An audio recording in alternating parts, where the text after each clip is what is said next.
सर्व मुद्द्यांना उत्तर देणं शक्य नाही, आम्हालाही मान्य आहे, माझं काय तक्रार नाही. पण अध्यक्ष महोदय, जे मुद्दे राहतात त्याला लेखी तर मंत्र्यांनी उत्तरं पाठवली पाहिजेत आम्हाला. मी सभागृहात जे मुद्दे मांडले, आधी बजेटच्या वेळी मांडले, सगळे विषय मांडले, मला कधी उत्तर एखाद दुसऱ्या विषयाची उत्तर आली, बाकीच्या विषयाची उत्तरच येत नाहीत. आणि परत आपण राईट ऑफ रिप्लाय नाही म्हणता. राईट ऑफ रिप्लाय नसला तरी एखाद्या सदस्याच्या मनात एक दोन शंका मुख्यमंत्र्यांनी किंवा मंत्री महोदयांनी केलेल्या भाषणाच्या नंतर असतील, त्याला संधी दिली तर त्याचं जरा म्हणजे हवा थोडी तरी कमी निघते. पण ह्याला काही स्कोपच नाही, हवा म्हणजे वाफ निघायला काही स्कोपच आपण ठेवलेला नाही.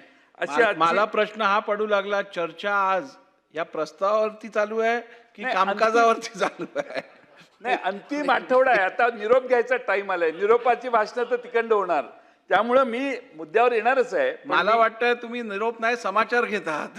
नाही साहेब, मी तुमचा समाचार मी तुमचा हितचिंतक आहे आणि तुमच्याबद्दल अशी भावना माझ्या मनात येणंच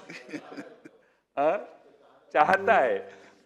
माझ्याबद्दल मी आपल्या सभासदांच्या वतीनं सांगतोय की काय हे होतंय. 250 सभासदांनी सही करून पत्र दिलेलं लक्षवेधी घ्या म्हणून. ते काय, एकदा मी गोळा करायला सुरुवात केली, मी तिकडून फिरून आलो, तुम्ही सगळ्यांच्या सह्या गोळा करून घेऊन येऊ शकतो, काय प्रॉब्लेम. आपले सगळे मित्रच आहेत, पण आलं की सह्या करायच्या, कारण प्रत्येकाला स्वतःची लक्षवेधी मांडायची असते. प्रत्येकाला प्रायोरिटी आहे लक्षवेधीची, मी नाही म्हणत नाही, पण कंट्रोल करायचा अधिकार तुमचा आहे आणि तो कंट्रोल करायला नियमावली जी आहे ती 3 ते 4. अभिमन्यू तुमचा अभिमन्यू होऊन देऊ नका.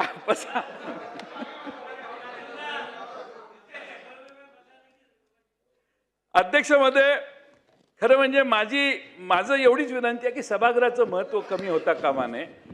कुठल्याही सदस्यांनी भाषण केलं आणि त्यांना उत्तर देता नाही आलं तर मंत्री महोदयांनी त्यांच्या मुद्द्याला पत्र लेखी कळवलं पाहिजे. ही नवी प्रथा किंवा पूर्वीच ती आम्हाला पूर्वी यायची, पण आता मधल्या काळात बंद झाली आहे. ते जरी झालं तरी सॅटिस्फॅक्शन बरंच होईल.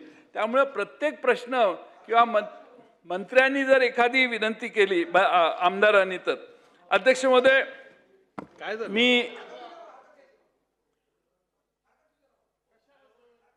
काय झालं आता? वेळ कमी आहे आपल्याकडे.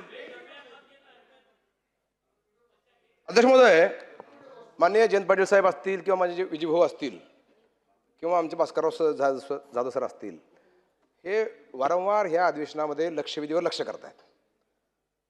आम्ही नागपूरच्या अधिवेशनामध्ये तुम्हाला विनंती केली होती आणि तुमचं कौतुक पण केलं होतं की आमच्या लक्षवेधीच्या माध्यमातून आमच्या विषयाला न्याय मिळतो. आजही तेच मागणी आहे. 188 आमदारांनी तुम्हाला निवेदन दिलेलं आहे सही करून की लक्षवेधी व्हायला पाहिजे. तुम्ही मध्ये 1, 2, 3च लक्षवेधी घेतल्या होत्या.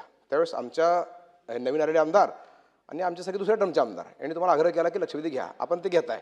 आमची विनंती आहे अध्यक्ष महोदय, ठीक, ज्येष्ठ सदस्यांनी यावर समाचार घेणं किंवा कॉमेंट्स करण्यापेक्षा त्या लक्षवेधीला समर्थन करावं, न्याय द्यावा. आणि माझी पाटील साहेब तुम्हाला विनंती आहे की लक्षवेधीच्या माध्यमातून न्याय मिळतो प्रश्नाला. आज सुद्धा मराठवाड्याच्या पाण्याचा विषय आहे, ते पण विषय आमचा लक्षवेधीच्या माध्यमातून न्याय मिळाला पाहिजे. तुमचं अभिनंदन करतो, तुम्ही लक्षवेधी चांगले घेताय आणि हे पुढे जायला पाहिजे. धन्यवाद. चला पाटील साहेब. अभिमन्यू, हे पुस्तक वाचा आणि रात्री मला भेटा. याच्यावर काय मी जास्त उत्तर देत नाही. आणि आमदार सदस्यांच्या सह्याने सभागृह चालू शकत नाही. आमदारांच्या लक्षवेधीला न्याय दिला पाहिजे, पण 5 वर्षापूर्वी झालेल्या घटनेला नाही, गेल्या 10-12 दिवसात इमिजिएट झालेल्या ज्या घटना आहेत त्यालाच आहे. आपल्या पुढं भातकळकर साहेब बसलेले आहेत, तिकडं शेजारी 2-3 जुनी माणसं बसलेली आहेत. त्यांना विचारा, तुमचा जमानाच्या आमच्या जमान्यातले आहेत ते.